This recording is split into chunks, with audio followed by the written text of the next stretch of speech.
Tirana.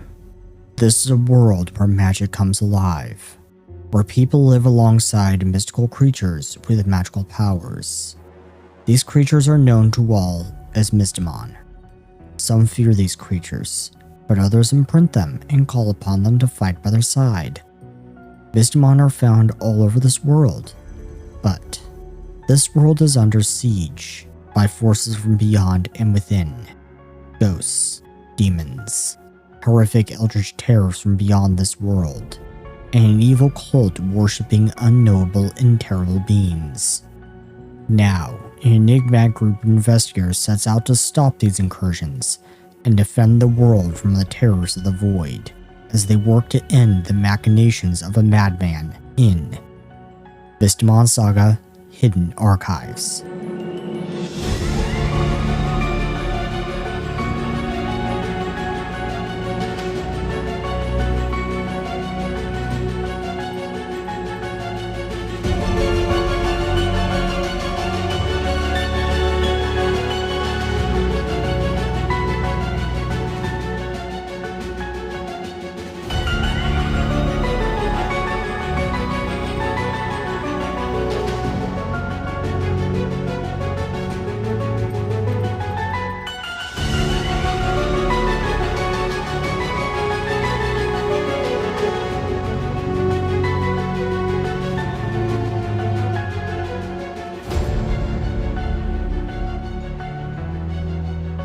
Aloha, welcome back to Mystimon Saga. This is Mystimon Saga: Hidden Archives, a Pathfinder 2nd edition actual play. I'm your host and game master, GM Seth, aka Seth R. Mitchell, and I'm the writer and creator of this vast world. Today I'm once again joined by... Hello everyone. Do not expect me to go false this time, but we'll keep going false, so we'll roll with it. You can call me Twilight, and I will be playing as Adolin, the Galvalan Witch Folk. Hello. I'm going second, I guess. I'm Ducky. I'm playing as Willow, the Midnight Whistler Wakan, Mystimon Summoner. And I'm Maritime Kitty. I play an Alpeke Animus. Her name is Makoto. And we are missing Shadow today. He's dealing with a family emergency. We wish him well. He'll be back next time. Where we last left our investigators, you had finally ended that chapter with Zolgoth. Finally ended that whole arc in Olympus, and on the very long trip back, you had there were some scenes with Eira. She was contemplating how things went down in the battle, contemplating her feelings towards the matter that she was responsible for 5 of the Dragon Lords fusing into Draclone, the elemental lord of chaos, this massive kaiju draconic beast. And she has conflicting feelings. She feels like that is just too much power for any one person. And you finally did manage to convince her that she shouldn't give up on Freslor. She shouldn't give up on everything, because Draclone didn't hurt any innocent people. Draclone didn't damage the city in any way, shape, or form, because Freslor was still in there. Freslor's heart, it was still in there. And that's largely because of Eira. But also, Freslor wouldn't hurt anyone. Months went by, you did your own thing over the months, and eventually you got to helping Crystal with moving into Almana Academy, moving the Wayfinder Society into the Academy, as Crystal is now taking over as headmistress of Almana Academy. And after Kyrene was elected to the new Allied Nations Council, along with Luna Astoria, Elsa Anair, Perry Carmine, Flora Aurora, and Lady Sarah Fiore, among many others, including one whose son you might be meeting soon. And as some of you were helping Deanna with moving her stuff down into her office, which Crystal had put down stairs in the basement levels of the academy, you found yourselves on basement level 3, because for some reason Deanna had it in her head that Crystal had put her on basement level 3. And you finally came upon a dead end, which had a whole bunch of clutter in front of it. And as she was turning around, she accidentally knocked something over, and it crashed into the sandstone wall. And as the dust cleared, what she had found by accident was this massive archive, it looked like, that was lined with shelves on both sides with all kinds of books, documents, scrolls. And as you investigated what she had just uncovered, she found that this was the lost archive of a legendary mystozoologist from the 1300s. So over 1,000 years ago. Over 1,000 years ago, this guy lived. And he is legendary because he established the Mystiary in the first place. He discovered all kinds of Mystimon. He was responsible for the discovery of all kinds of Mystimon and the recording of all kinds of Mystimon. And this was his lost archive. His archive of all of his stuff, of all of his files and everything, was lost after his death in 1392. 2A, Second Age. It is now the Third Age. So that's how long ago this was. So his archive has been lost for over 1,000 years. And now it's been uncovered. And it is now going to be the Hidden Archive's new workspace. And as we started up school, everyone basically signed up for classes, except Aimee. Aimee is going to be the professor of runes alongside Dr. Lorena Gray, but everyone else basically signed up for classes, and everyone had a pretty good first week with their classes. Everyone except for Ada. Ada fell asleep. Ada can explain herself on that one, but we don't talk about it. You can explain yourself on that one a little bit later on. But first of all, that night after Eira had her session with Dr. Jules Van Klein, she is woken up once again from the same nightmare as every other night. She looks over to see Koi next to her, sleeping soundly, at least until those noises start up. She gets up from the bed and strolls over to the window, looking out at the twin moons, one larger than the other. Why must he haunt my dreams? Dr. Jules thinks it's just the trauma of what I went through in Olympus, but what if it's more than that? Raven is still out there. She thinks back on the events in Evergreen City. As her mom, Luna, flew up on Hiroshima to confront Croson, the fear and worry she felt watching on as Luna tried to calm the Dragon Lord of Death, the relief she felt when Croson eventually just flew away. But she also remembers Kyrane's warning. There was a third party at play during the whole event. Someone with godlike power gave Graven back his powers, even more powerful than he has ever been before. And Crystal fears we'll eventually need to deal with the remaining 6 undead kings. Will we be ready? A little while later, the noises start up again, stirring Koi awake, and Eira moves over to soothe her. As she snuggles with her for the rest of the night, Koi, I don't mind telling you, I'm afraid. I've never been more afraid of anything else in my life than I am of Graven. Because you can't protect me from him? Because he's immune to your magic? Whispers Koi. Eira says nothing, but she doesn't have to. You can't always protect me. I know that.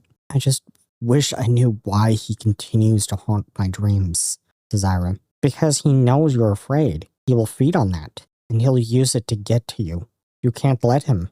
You have to be brave. You have to stand up to him. But how? He's immune to frost magic. How can I ever fight back? How can I ever hope to fight back? Then don't use frost, says Koi as she looks up at her. Find another way to fight back. Just fight back. Then when you're no longer afraid, he can't hunt you anymore. Eira looks at her incredulously. Koi, you can't be serious. When Crystal tried teaching me hydro magic, it was a complete disaster. Are we not in school? Pretty sure we are, given the pile of homework we still haven't done, says Koi, winking at her. Eira rolls her eyes. It's quite likely I can only use frost, Kawoi. She says, my mother's color was darkness, my father's was water. Not everyone can use other colors. Some can only use 2, maybe 3, most only 1. Snowy, you never know if you don't try. So try. Sign up for that aptitude thingy. Iris smirks. It's aptitude, honey. She says, suppose I'll try. If I end up freezing in school, don't say I didn't warn you. If you'll get me out of math class, make it a snow day. And the 2 girls laugh together as they wait out the noises. It is here that we fade out on the girls, as we fade in on a man strolling through the sandstone halls of the dorm. He's heard the noises, the banging, the clanking, the knocking. He's heard them every night this week since he got here. And now he has decided to get up and look around and investigate himself. Now, we introduce our new player. Go ahead. Hello. My name is Gabriel, and I'll be playing the role of Cuthbert. He is a human champion devoted to the god Conflict, and he's just enrolled at the academy about a week ago. It sounds like. Yeah, school literally just started.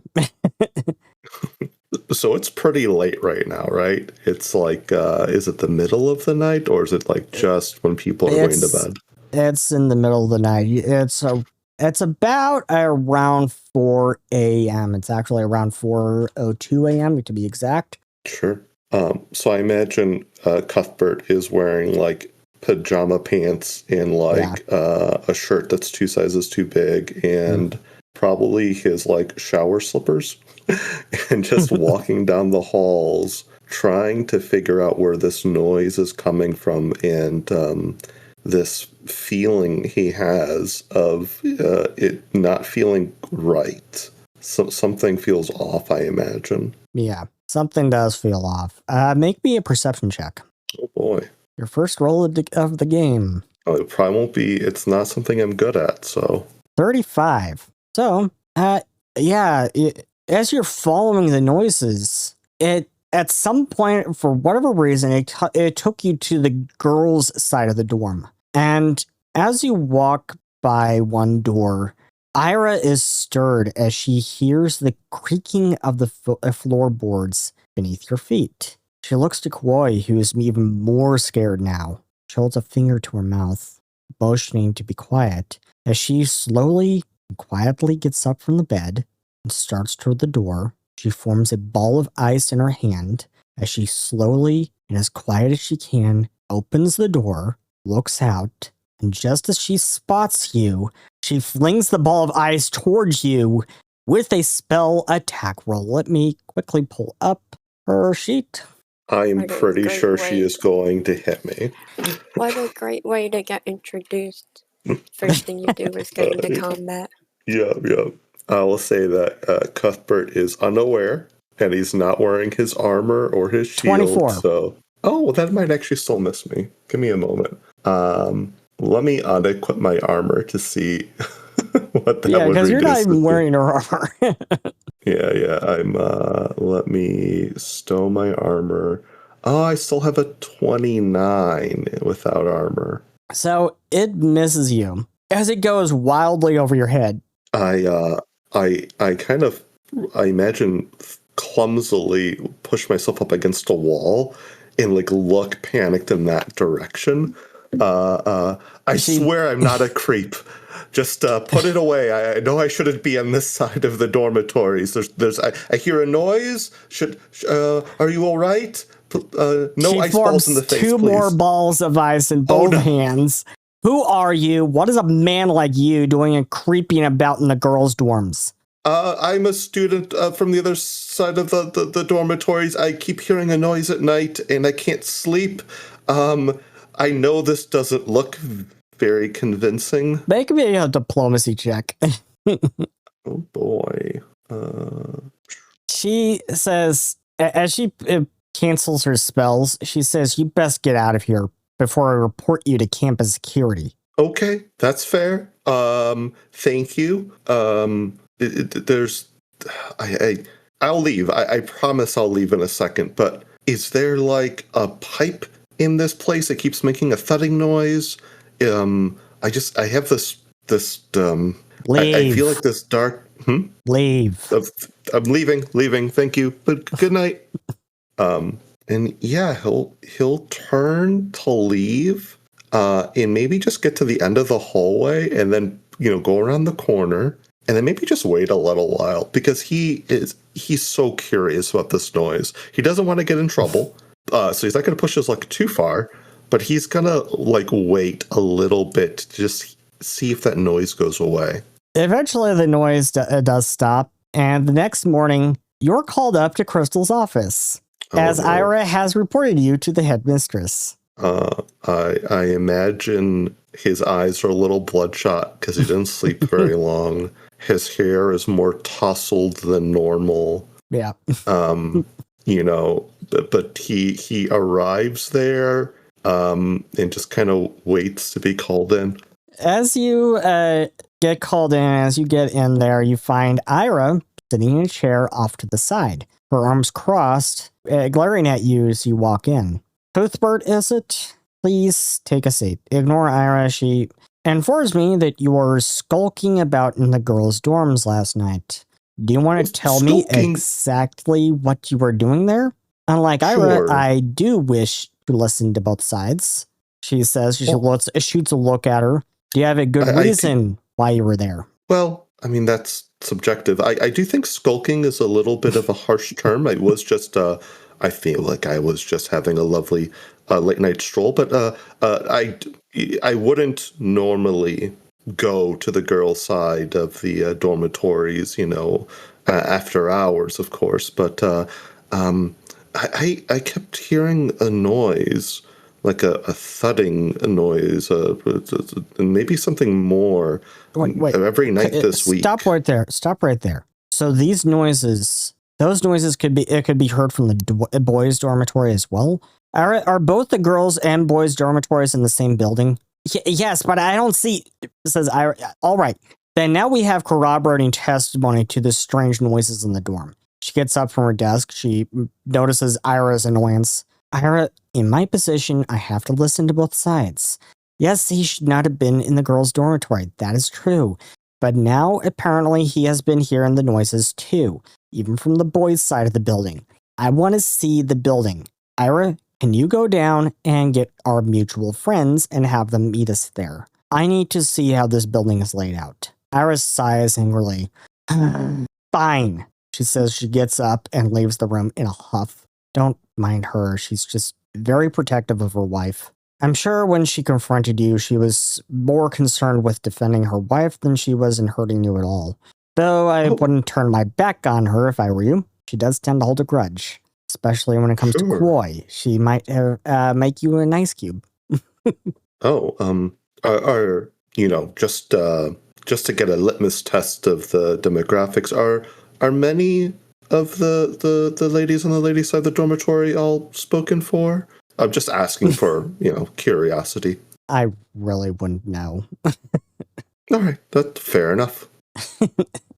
And we fade in on you as we fade in on Koi as she is having her session with Dr. Jules Van Klein. How are you feeling today? Sad? I still think about her, about my mommy, my real mommy. But it was not your fault, right? You were manipulated. You were preyed upon by a sick man. Yeah, I know that, but I still feel guilty. I understand, but it was not your fault. And your mother knew that. Let us talk about your classes. Crystal tells me you're struggling. A little. It's hard, especially math. I hate math. So do I, if I'm being honest. How can we best help you achieve your goals? Help me? Yes. You are not alone here. We all want to help you to achieve your goals, Koi.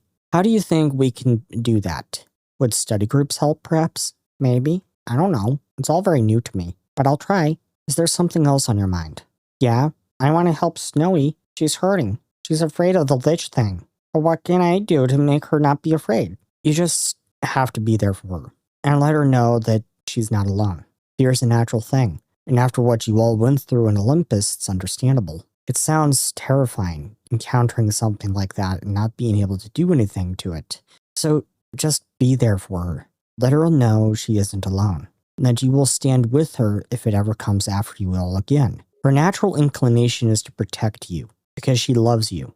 Right now, I think it's important to let her know you will protect her too. You just have to not let the fear take control. Control the fear. You understand? Yeah.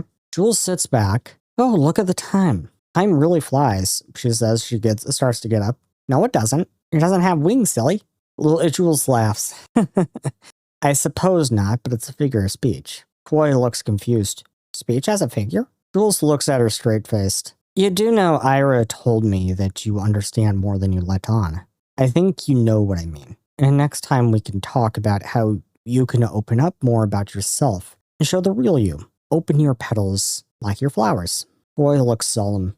I know. It's hard. I don't really know how to really express myself, how to show the real me. So I get stuck in playing the naive child, like everyone thought I was.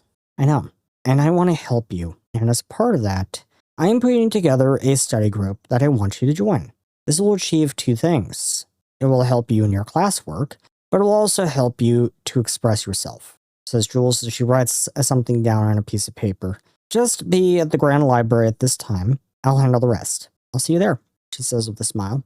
And the dormitory building is, like all other buildings on the campus, a sandstone construction with a steepled roof. However, it is also two 3-story buildings conjoined with a single-story partition between them in a U shape. The courtyard between them is an oasis with a pond fountain in the center, surrounded by palm trees and other greenery, as well as a cobblestone pathway sneaking through it, and a few benches at different spots.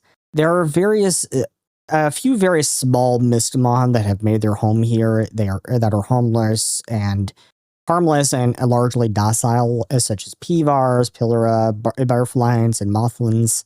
As Crystal and Cuthbert walk up the main path that leads into the courtyard, she looks around the place. So, Cuthbert, you say you heard the noises from the boys' dormitory, correct? Which side is the boys, and which side is the girls? And why do we have a gender-specific dorms? Something for me to look into at a later time. I agree. I think it should be co-ed. So the boys are on this side and kind of points towards the right. The left.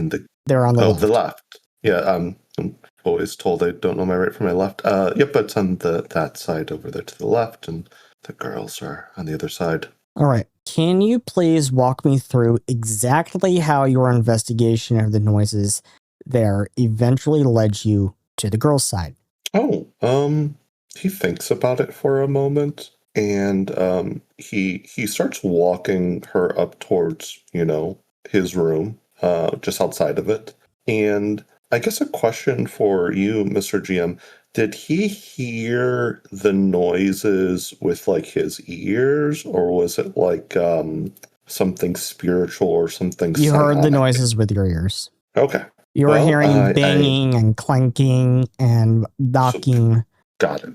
So I came out into the hallway, and at first I wasn't quite sure, with like how noise bounces, which direction it was, but I turned and isolated my ears and figured it was down this way. So, as I started walking down the hallway, I think the thing that struck me as odd is that the other male students weren't up. Like, it was really loud. I kept walking, and it always felt it was louder further down the hallway. So I didn't stop until I got to the girls' side, and it's, was still loud over there. And as I was walking, there's a little bit of an ice ball incident. So I didn't quite get to I didn't quite locate where the noise was originating from, but it was loudest there. So somewhere, I think on the same floor as my room, it must be there, or maybe like just beneath, maybe in the floor. Do we have old pipes in this building that I should be afraid of? Should I not take a warm shower? I'm not sure. That's something that I will speak with people about. Make me a diplomacy check. Oh, certainly. Crystal just says, And it is at this point that Eira arrives with a big, tall, hairy creature called a Wakan, a tall, fey woman, and Maritime is Mikoto in her fox form or in her humanoid form. Maritime? Sorry, apparently I had my mic muted. Didn't know. The one where I'm human, but I have my fox ears. Okay. So you see the this what looks like a human but with fox ears, and as you all arrive, Crystal says, "Oh, good, you're here, Cuthbert. Since you were already investigating this, how about you join them on this case while you and Eira can give them an account of what exactly we're experiencing here, diplomatically, Eira, without the ice balls." And Eira just rolls her eyes. Cuthbert's wearing his armor today, so he's just a little shy and smiling like he's a little bit more prepared. Nice one. And Eira, once you have given your account, please take Wally and go over to your mother's place in the city for the night. I will be clearing the whole building for the hidden archives to investigate tonight. And she starts to leave. And meanwhile, I'm going to get Sarah and gather the school board and discuss some changes I would like to make. Some things were probably held over from when Kyrene was in charge, but I think there were some things that can stand to change around here. So, Cuthbert, you and Eira will give your account to Ada, Willow, and Mikoto. What exactly has been going on around here? Certainly. First, let me greet you all. He does a little bow. As introduced, my name is Cuthbert, and I haven't been getting a whole lot of sleep. There's been nocturnal noises, banging and clattering, and things that don't quite sound like the building settling. And I feel they've been coming from the direction of Miss Eira's domicile. And he casts like a cutting look over at Eira, who sold him out and tattled on him. And he's just, he doesn't smile, but it's clear on his face he is smiling. Eira rolls her eyes. So it is around 9:20 a.m. in the morning. And so everyone, you just heard Cuthbert's recount of everything that's been going on. Eira gives her recount. She says that she and Koi have been dealing with these noises for the past week or so, and it's been really frightening and stressful for Koi especially. And she says, you guys aren't going to let him join, are you? What? She's pointing to Cuthbert and she says, you're not going to let him join the hidden archives, are you? The what? Hidden archives. Hidden archives, pretty much supernatural detectives, if you. More If you just insect detectives, pythons. because as Crystal pointed out, you're not always going to be dealing with the spooky and strange.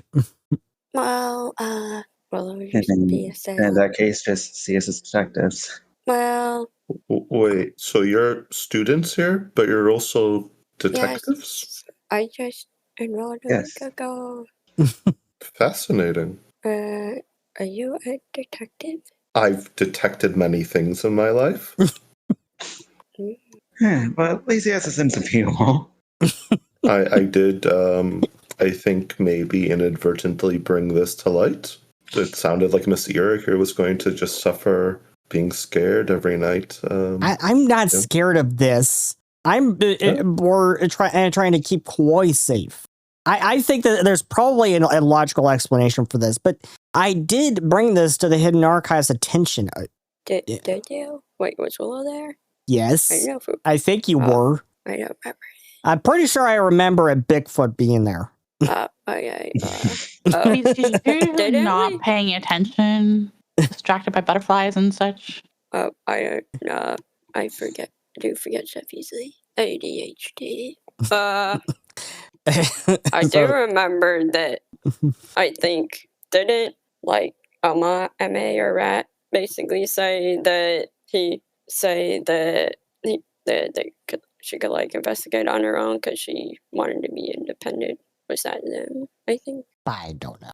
Eira did come to you with this, and she wanted to just deal with it on her own, but she came to you guys more out of like a sense of duty to Kauai. She wanted to just get this cleared up once and for all.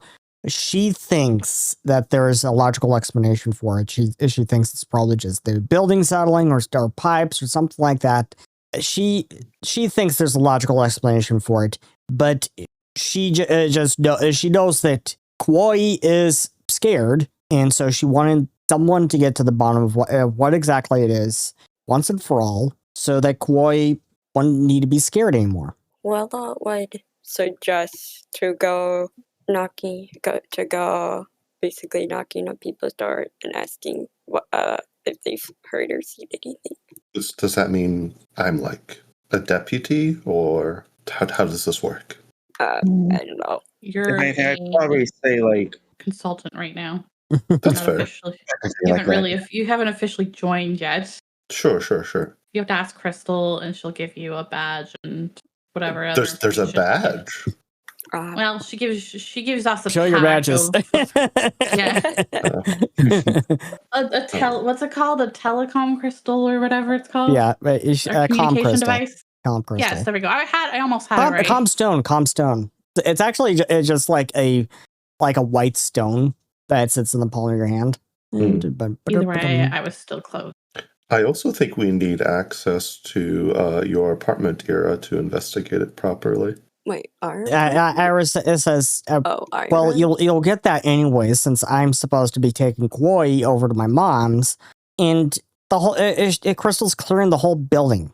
Sure, I was just wanting you to be aware that I would be in there amongst your things, is all. Invading your territory. Invading, spreading my scent as I do. Willow asks, just don't go poking around in her underwear drawer. Willow would ask, Cuthbert looks offended, but it looks like he was totally going to do that as well.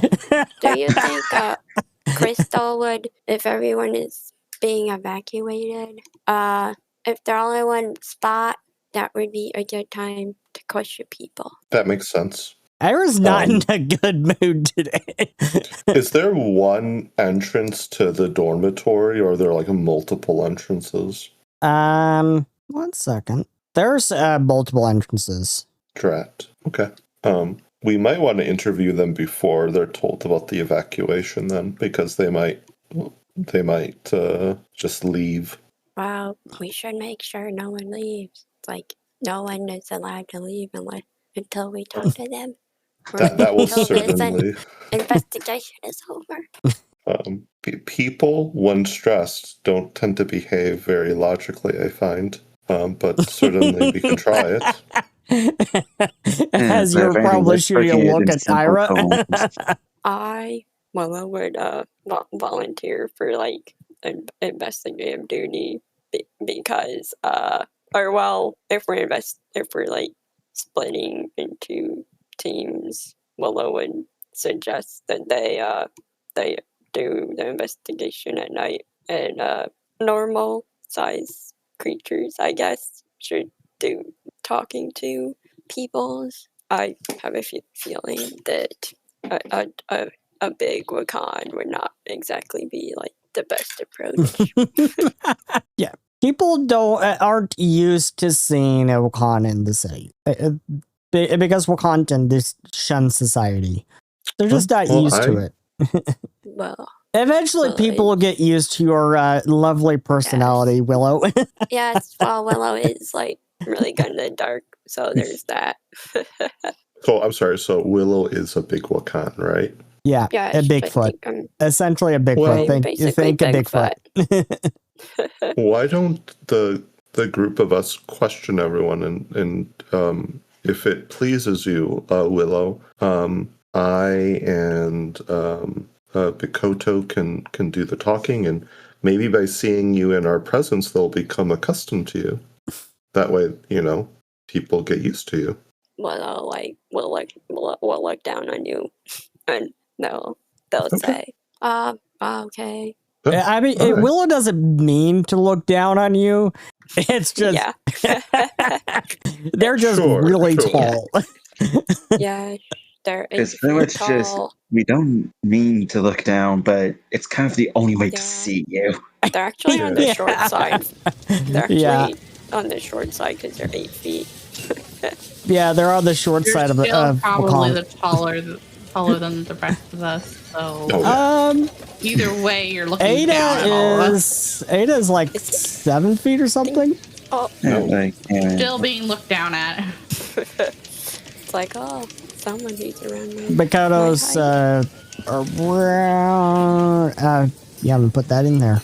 I thought I did. But, so how tall is Mikoto? 5'2". 5'2". And how tall Only is because that's half Cuthbert? of my size. He is like 6 foot even, I would think. 6 foot.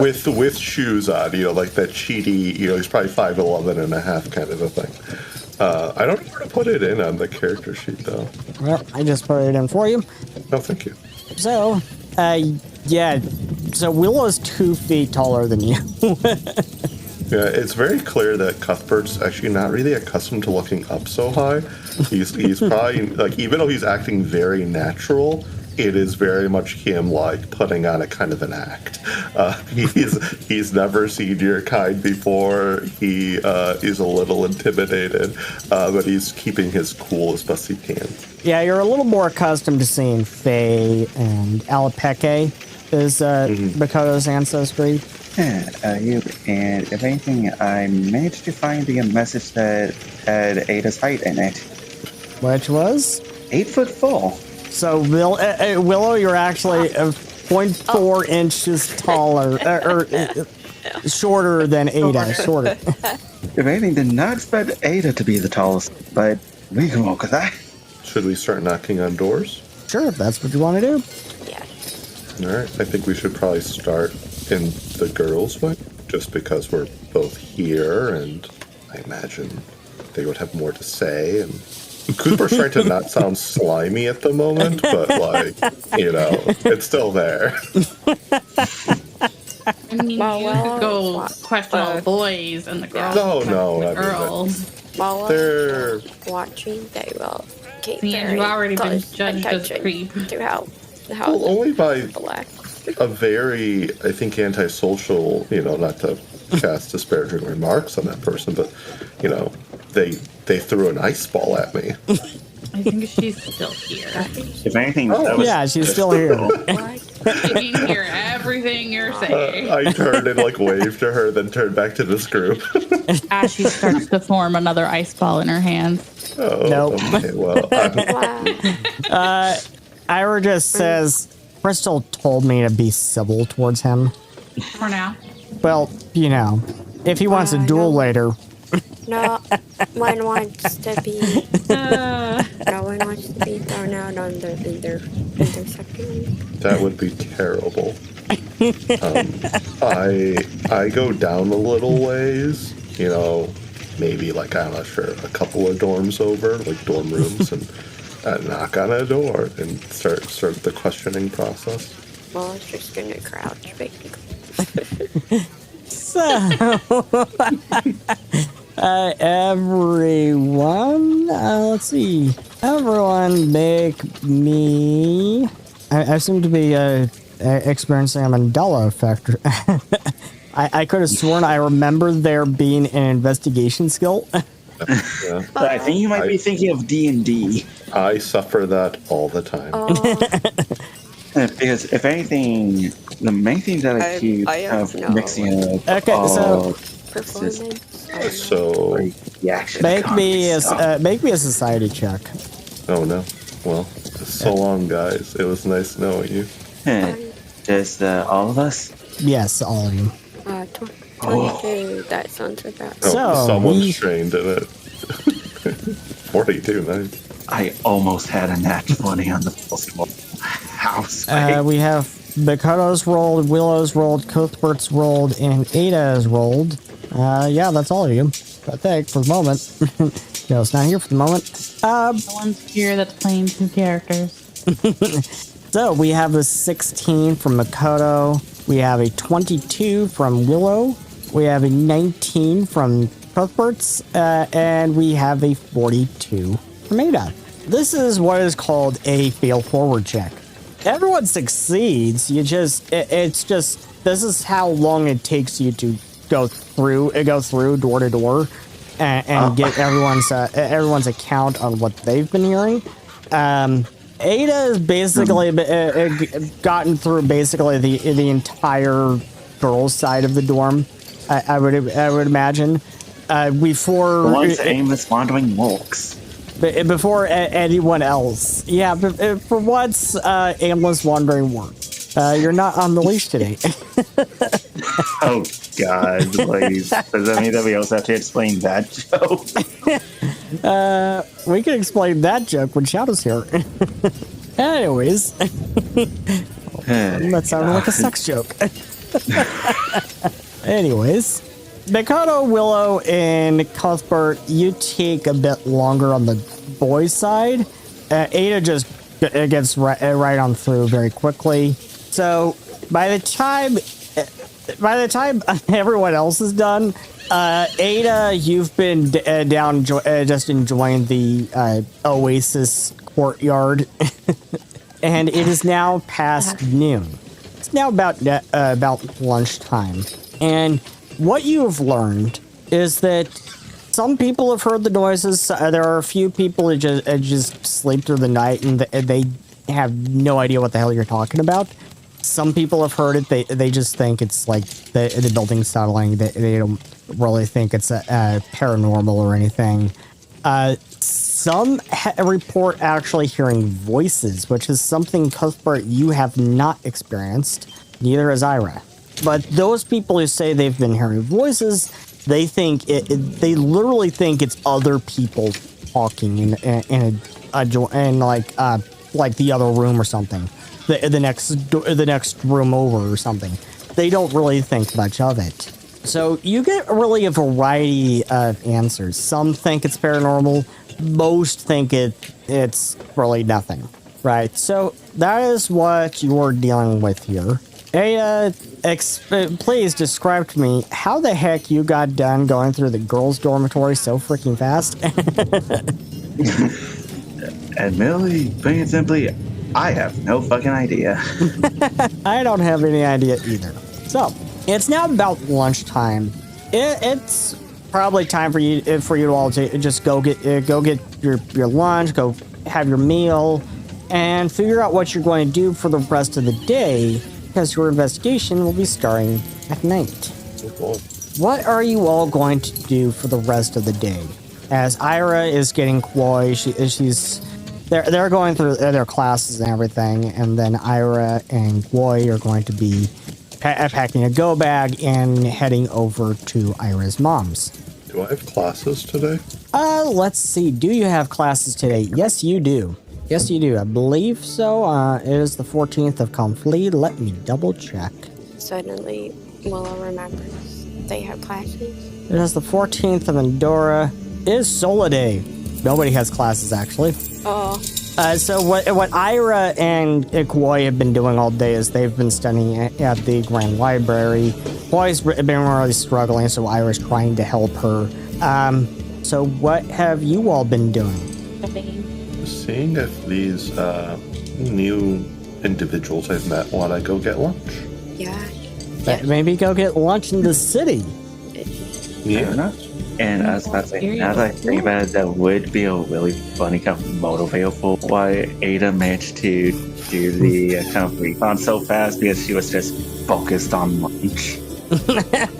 So you head over into the city, and you just go check out one of the taverns that here in the city, which I believe is probably roughly down here. What type of cuisine is popular in this area? Okay, so yeah, this building right here is the Krabby Krabula.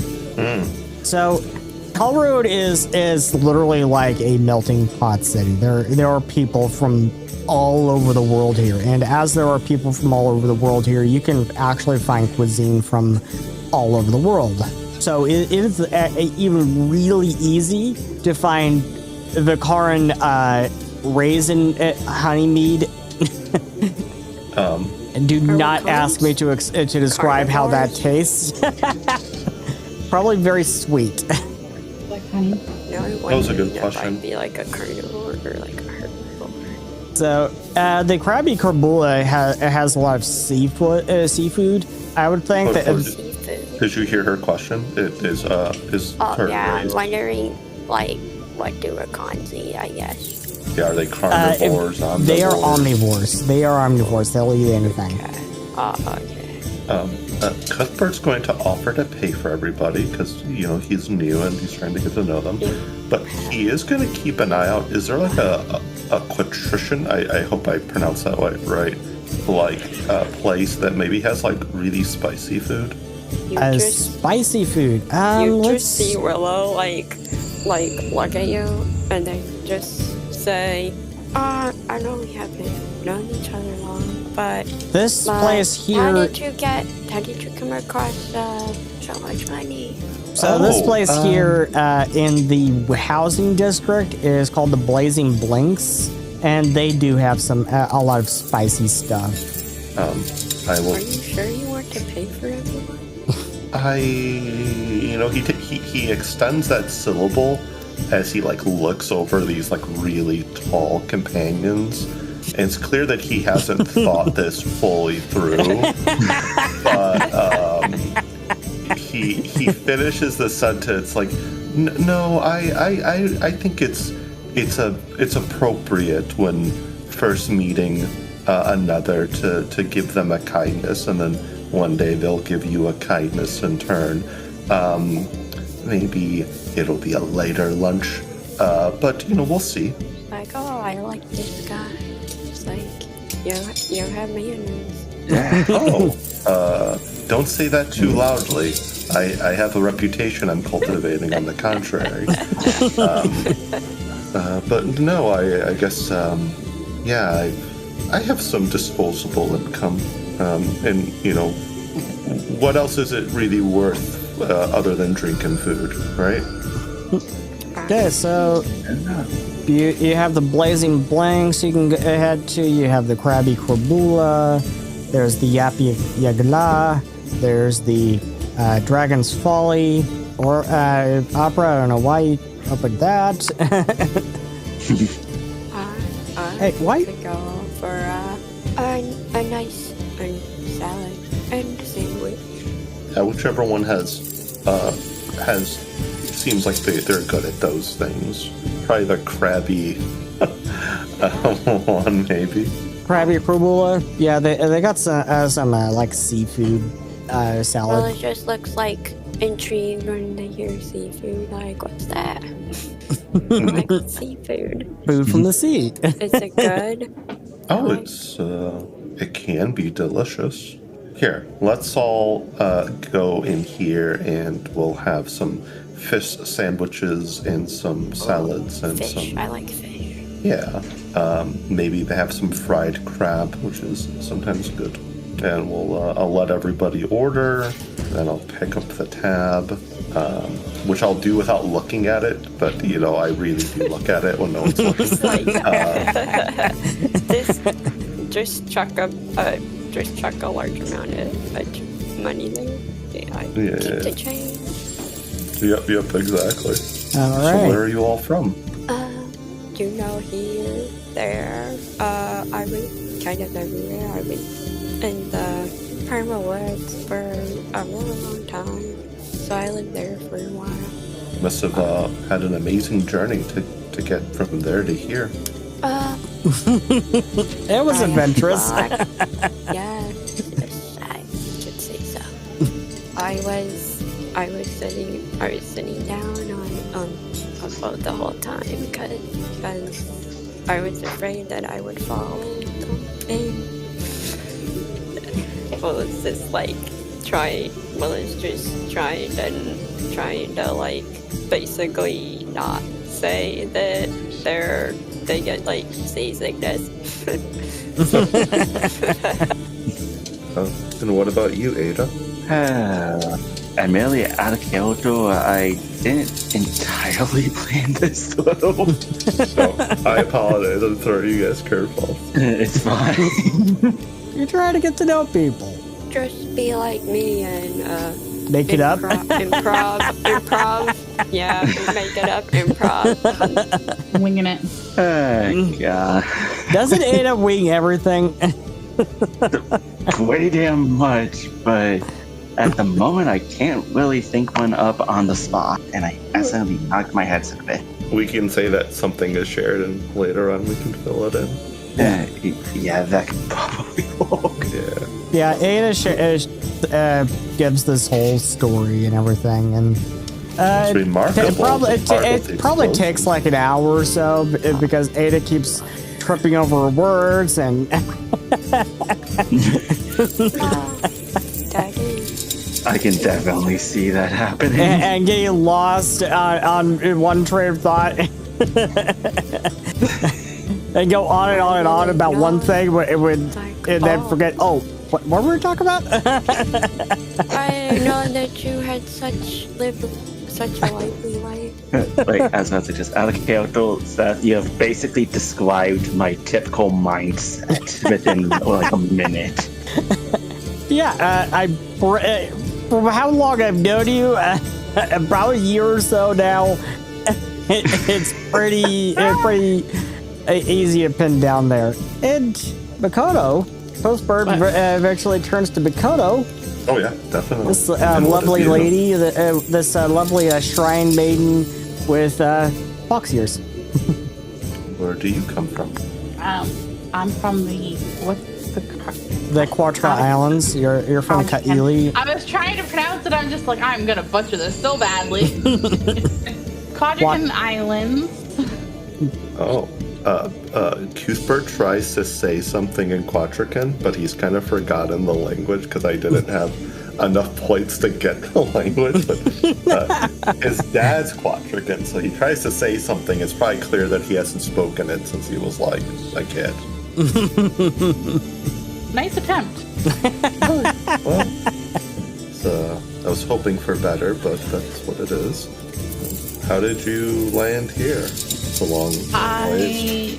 I was a representative sent to represent my people in the championship games.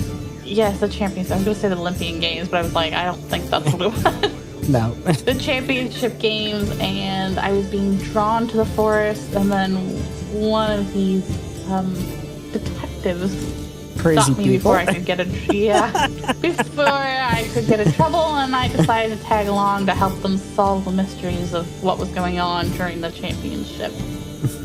Interesting. How long have you been a detective with them then? I don't know how long. I don't know when I started. A while ago. You've been with them since Andorra, so it's for the past several months now. For the past 4 months now. 4 months. I see. You're not homesick? I am, but I will go visit them the next time there's a school holiday. I see. Well, I'll give you the short history for me, just because you all told me so much about yourselves. I come from the north. You may know my parentage, but it's no big deal. But they're diplomats, I suppose, and oh god, I thought I'd be much better at this. I grew up in kind of I'm not sure, lap of luxury, and then the rest of my life has been out in the mud. So yeah, I've been guarding my mother, diplomat Bradis, for some years, and I guess now I'm here.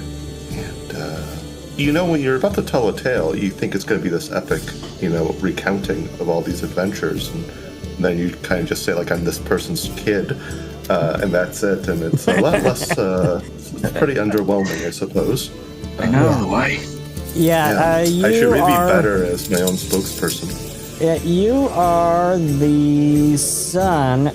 Cuthbert is the son of. Is it Vera or Vira? Vera. Yeah, Vera. Yeah, Vera Bradis. And Vera Bradis is one of the Atlantean representatives on the council. This is probably where you really differ from your mother and really don't really side with her. She's been working against Kyrene and Luna on the abolishment bill, where they are trying to abolish this law in Almana.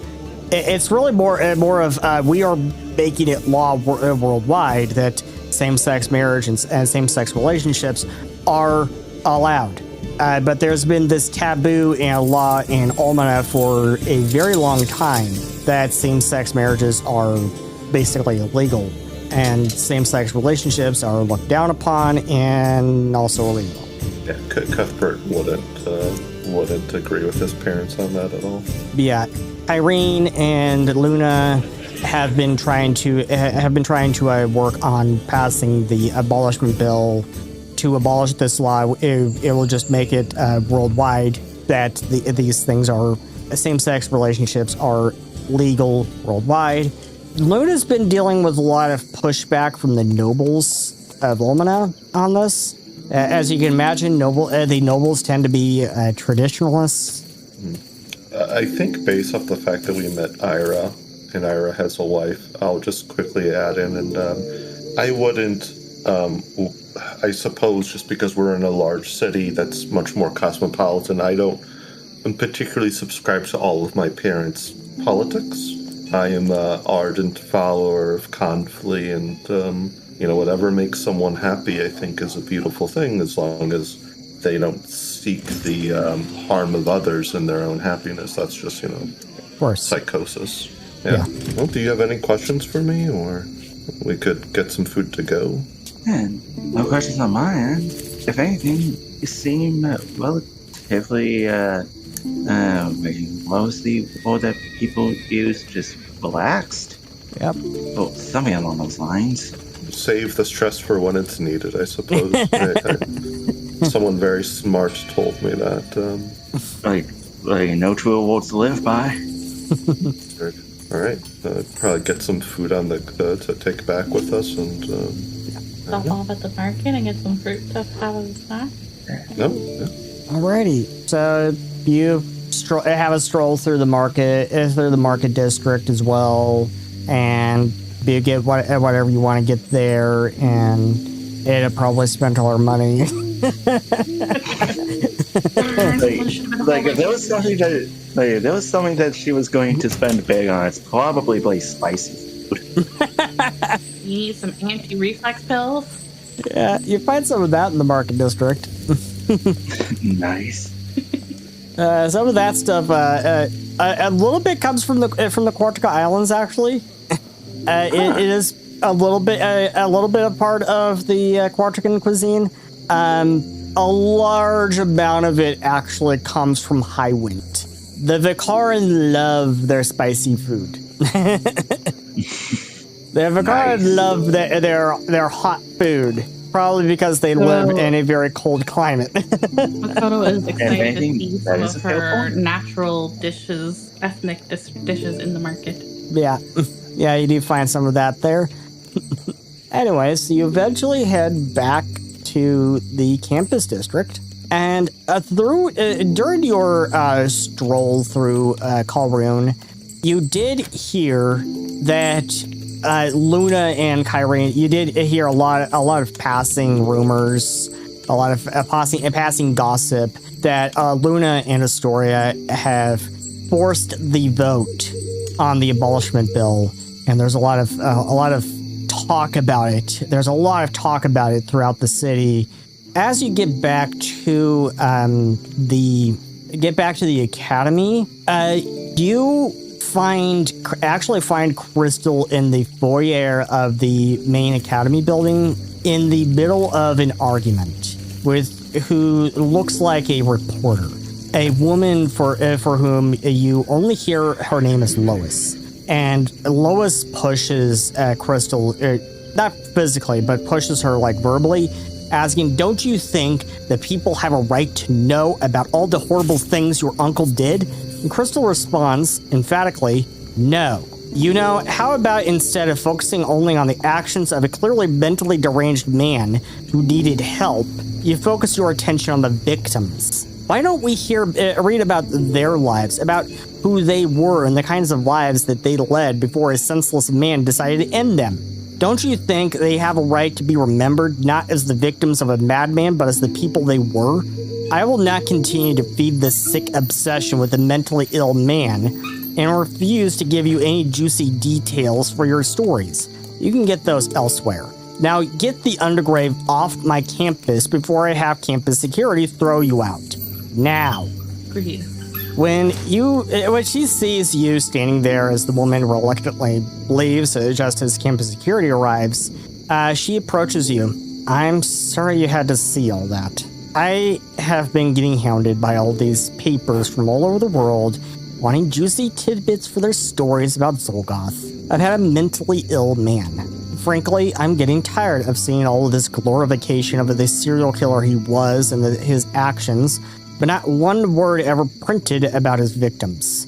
And I wonder if perhaps you can help me head them off. To combat these stories about a madman, I need to find the families of the victims. First, to make amends for my uncle's terrible actions, but also to get the stories of who these people were, the kinds of lives they led. That's the story I feel needs to be printed. We need to end the obsession and fascination with the actions of psychopaths. Doing so only feeds their one need: notoriety, publicity. Instead, the people who truly deserve that publicity are their victims. Will you help me? I will try. I think it's very noble. My only caution is maybe papers are in a business to sell newspapers. So, how should I say this? The interest of the people is unfortunately salacious and vulgar. You might find more success in publishing these stories in other facets, novels, books, poems, song. I don't know how, I've never known a news reporter that works with ethics in mind. But if you know of somebody like that, then by all means. Oh, hello, by the way. Well, hello. By way of that, and when I went to school here, there was at one time a school paper ran here. Why don't we bring that back? Would you all know anyone who might be interested? Call it extra credit. Like a paper of some kind. And she kind of hints that maybe you all should run this paper. I had a feeling that's what was going on. Well, I just would blink, would just blink and it's So, this is how added the case remorse and remembrance. But obviously... I know nothing about how a newspaper works. I don't think Will has ever picked one up and read one. No. Though they're probably very interested in knowing what exactly is a newspaper. Yeah. It's what's a newspaper? Anything Willow knew got lost in their time in the forest. Yeah. And so hours go by. It is now about 10 p.m. at night. You all do whatever it is you have to do. And we fade in as Kyrene is stepping into the Temple of the Gods. It is late at night, and she's the only one here. All of the priests have already turned in, and she walks to the altar at the far back. After a long moment, she speaks. I know you're here. Why, after all this secrecy, do you choose now to break their one law? She says. Well, answer me, Phantos. A figure steps forward from the shadows, slender and feminine. The mother of Mystimon, so you finally appear. You took a great risk, Phantos. If they knew you helped Crystal, that you intervened in mortal affairs, they know as well as I, this war isn't in the Nexus. It is here, in the mortal world. Fighting there is fruitless. I know how the Ancient Ones think, says the figure. I am surprised. You are quite perceptive for a mortal, to see through it so easily. You really are as good as they say. Are you sure you wish to turn down our offer? No, thank you. I have had enough of the gods' shady dealings, and I have had to deal with politics enough around here. And Debriel, I'm not sure your wife would take kindly to you breaking their one law. Or is she in on this too? Are the gods finally taking notice that their mess is here? Or is it just you? Phantos nods. Come now. You really don't think I could hide something like this from her, do you? Would you have hidden your operations from your spouse? Irene shakes her head. You do not get to speak his name. Tell me, now, please tell me you aren't playing games with her heart. To give her back Pivar along with a special gift with Hyper Evo, only to snatch it back later when you're done with her? That poor girl has been through enough without you all playing games with her. Phantos shakes her head as the bird spirit appears on her shoulder. You misunderstand. As you can see, Magvor is not reincarnated or anything. The Pivar is hers. She is her daughter. She laid the egg shortly before her passing, you see. Just simply left a little gift. A gift that she will keep. She took great care of Magvor, she really did. And it is such a shame she was taken from her and from this world, and before she could even meet her hatchling. A mother should get to meet her child, don't you think? I have no doubt that your crystal will take good care of little Ember. Various things. Every Mystimon has their own unique personality, as unique as every person's individuality. She scratches Magvor's head gently. It took some time for the egg to hatch, this much is true. You see, Crystal first had to learn to come to terms with and let go of her feelings of anger and vengeance toward her uncle.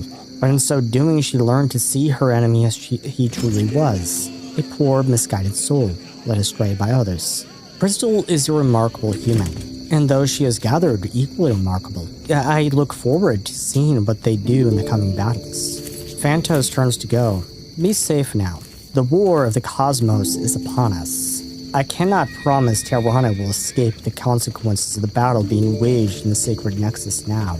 One day you may have to step through the doorway you once tried to seal. Farewell, one who turned down ascension. Do keep your son close. Irene frowns. I told them this would happen. Now we must all deal with the consequences of their mess. And she wonders why I turned them down. Not only do I have a son, but I also cannot be party to their politics and shady dealings. She says to no one in particular, as Phantos disappears. She looks back at the altar. Still, it's strange. Normally, gods only grant divine favors such as Hyper Evo to the priests or paladins. Phantos, either she took pity on Crystal or what, but granting a divine favor to a girl who does not even know of her, much less worship her? Why? A voice echoes around her. Does it have to be pity? Or mercy even? One does not have to know of me to believe in me. Everyone who cares for the Mystimon worship me in their own way, even if they do not know of me. Crystal cared a great deal for Magvor, says the voice. Do pass on a message from me. Magvor is happy, she loves her, and she will see her again one day. She knows Crystal will take great care of little Ember for her. Irene looks annoyed. Do I ever have a single moment of peace around here without you lot spying on me? Worse than Ray's. She says she starts toward the double doors of the temple. I'll pass on your message. As Kyrene leaves the temple, the slender feminine form of Phantos appears once more, Magvor still on her shoulder, and now another feminine form appears beside her. I can see what you see in her, Gabrielle. Disappointing she turned down Ascension, but she is interesting, like the one you've taken an interest in. The one called Soma. The feminine form nods, says, though I understand her reasons at the time. She only wanted more time with her son, even if she knew it was not an offer that would be made again. Gabrielle says, still, her time draws near. I only hope the one called Crystal is ready for the task ahead. Phantos nods. Indeed, she has done well to guide them to this point, but the cosmic war has begun. Zolgoth was but a messenger. The road ahead will be difficult and arduous. We can only hope they're ready. And we fade in on all of you as it is nighttime. It is after 10 p.m. And here you are at the dorms And what are you all doing? Guess I'm walking the hallway, waiting to hear whatever sound is making the pipes or whatever. I'm gonna be inside Eira's room, with the door open, not doing anything skeezy or anything. Although I do think at some point, I'm not gonna look, but I'm gonna like grab a broom or something and like open a drawer that I might imagine to be their underwear drawer. And not looking. Again, I'm not being a creep, but I'm gonna use that broom to move it all around. Just so they think they've been violated. But it's probably just like their sock drawer for all I know. And then I'll close it up. But otherwise, I will do real work. I think It could be their t-shirt drawer for all you know. Yeah. Like they'll be like, "What did a raccoon get in our t-shirt drawer?" But I think, is there like a rug in this? Like, what's the floor look like in this room? The floor is like a hardwood floor. I'll look to see if there's any loose floorboards, I guess. Alrighty, make me a perception check as you do that. Oh boy. I'm just going to tell my party here. Perception, not my character strong suit. Well, everyone has perception in this game. Well, that's true. Not sure how it is in D&D. I haven't touched that game in years. Yeah. And they probably changed a lot of crap in their whatever the hell they want to call their new rule set. I don't know anymore. That's so bad. Yeah, as let's say, so the perception check public or... I rolled it privately. I just assumed it's a secret check. It's typically a secret check. You're supposed to, typically. Yeah. We haven't been. Okay. Well, I rolled it anyway, so I'll abide by what I got. Yes, great. This is no secrets then. I like not so knowing. That way, it's I don't know if I sucked or not. So, Ada, what are you looking around for? I'm back. Welcome back, Willow. Is if anything, I'm taking some of flying guys and saying that we're more or less trying to see kind of like where the sound. We're trying to figure out what's causing the sound. Alrighty. Makoto, are you looking around as you're waiting for the sounds to start up? Yeah. So make me a perception check, Makoto. And Willow, what are you doing as you're waiting for the sounds to start up? Well, I'd be looking for anything, trying to focus and look for anything that might seem odd or out of place. Odd or out of place. Make me a perception check, Willow. Alrighty. So we'll start with Cuthbert. What exactly are you were looking for any loose floorboards in Ira's room? Or just like the floor in general. Right. Kind of like, could it be below this room or near, just is it in the walls kind of a thing? You don't find anything really out of place. You do know that the floorboards outside their room is a little creaky because of what you experienced last night. Sure. But that doesn't really explain anything. Okay. And Ada, you are more in the hallways. Is that right? About so, yeah. You're looking for anything out of place. You don't really find anything really out of place. You don't really find anything that would explain strange noises in the night. And Makoto, what exactly were you looking for again? I was wandering the hallways and waiting for the noise to start, so... Yeah. You don't really find anything out of place. You don't really hear anything right now. It doesn't appear that the noises have started yet.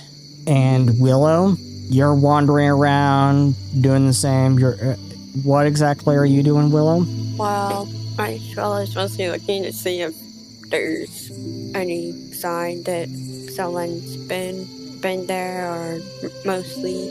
Yeah, there is no one else here in the building. It is just you guys. Bristol had the entire building cleared out so that you could investigate without any interference from anyone else. Would there be would you need, I guess, some kind of spell to know if there was any, invisible people? Yeah, that would be a spell that, or just some sort of ability that's called See the Unseen. Is anyone near Willow? Or are we, spread out?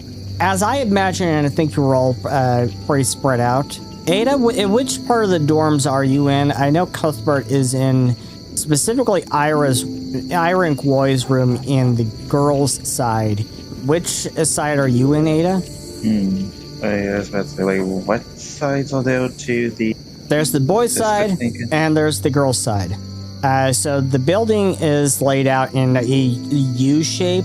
There are actually two buildings technically, but they're conjoined with a single-story hallways of sorts. So they are two 3-story buildings that are conjoined with a single-story in between them. Okay, so the entire building is kind of like in a U-ish shape, almost like a UA Academy. Yeah, sort of. Then I'd probably say they would probably be kind of like in the in-between area in a way. So you would be in the hallway area. Yeah. Alrighty.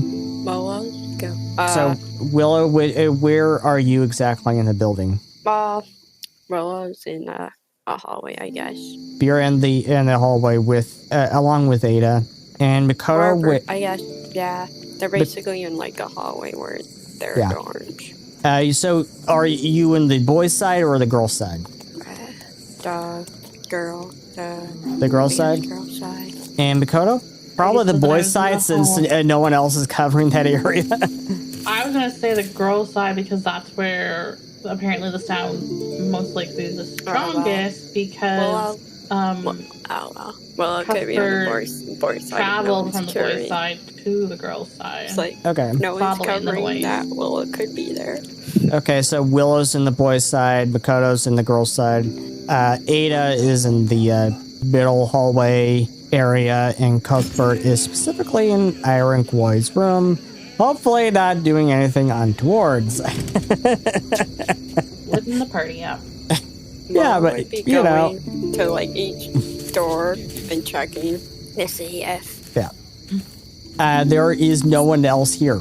Willow. No. Okay. No one else here. Maybe someone could have snuck back and got in. Maybe. There is no one else here. Okay.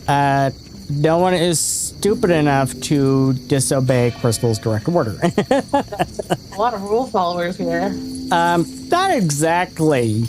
You did hear that everyone kind of said, "Hey, let's go throw a party in the Grand Library," and then someone else brought up, "What about that ornery Pixen that's there?" And they said, "Oh, just forget about him." It's just a Pixen. What do you think I do? From what you know, it sounds like people are throwing a party in the Grand Library. That's Crystal's... not what we were hired for. We were hired to investigate this, not break up parties. And Crystal is... let them have their parties. Yeah, Crystal's probably going to be dealing with that herself, especially when that Pixen, that very ornery Pixen, goes and starts yelling at her. There is a very ornery Pixen who's basically the librarian in the Grand Library. And he is under the impression that all of the books in the library are his. And he gets really, really, really mad if you so much as drop a book. I guess Willow would just stand there for a moment, trying to listen for anything. Yeah. A couple of hours pass by, but it is now lightly raining outside. And as the clock strikes past midnight, the noises start. At first, it seems kind of benign, but you hear, like, knocking sounds. You hear banging sounds. Like, Cuthbert, you hear this bang, like, right on the right-hand wall in Goy and Eira's room. You hear this really loud bang. And Makoto, where you are, you hear some knocking. And Ada, you're down in the partition. You hear some knocking as well as some clinking. And it kind of seems a little bit spread out, as you are all spread out. Ada, you do remember that some of the girls did mention hearing voices. And you know that as an investigator, you do have a recorder with you. Maybe time for a little EVP work? Yep. Time's up. Let's do this. Alrighty. Go ahead. What are you going to ask? Well, probably the false kind of thing that would come to our mind to kind of like test to see if they can heal is just simply asking whoever's there, can you heal? As you say that, you hear a knocking sound on the wall, literally right next to your head. Okay, And it kind of spooks you for a second. And kind of spooks you for a second there. Yep, likely in the form of turning around towards the wall and taking a few steps back. Yeah. Right. And it is there that we are going to take a short break. This has been a production of Mystimon Saga Studios. Mystimon Saga is copyrighted 1995 to 2025 by Seth R. Mitchell and is licensed under Creative Commons Attribution Non-Commercial Share Alike. The theme music used in this production is Shattered Glass by CJBeards. It is licensed under Creative Commons Attribution. Ambience and other music used in this production was provided by Tabletop Audio and is licensed under Creative Commons Attribution Non-Commercial Non-Derivatives. Pathfinder 2nd Edition role-playing game is written and distributed by Paizo. If you would like to learn more about Mystimon Saga, visit world.mystimonsaga.com.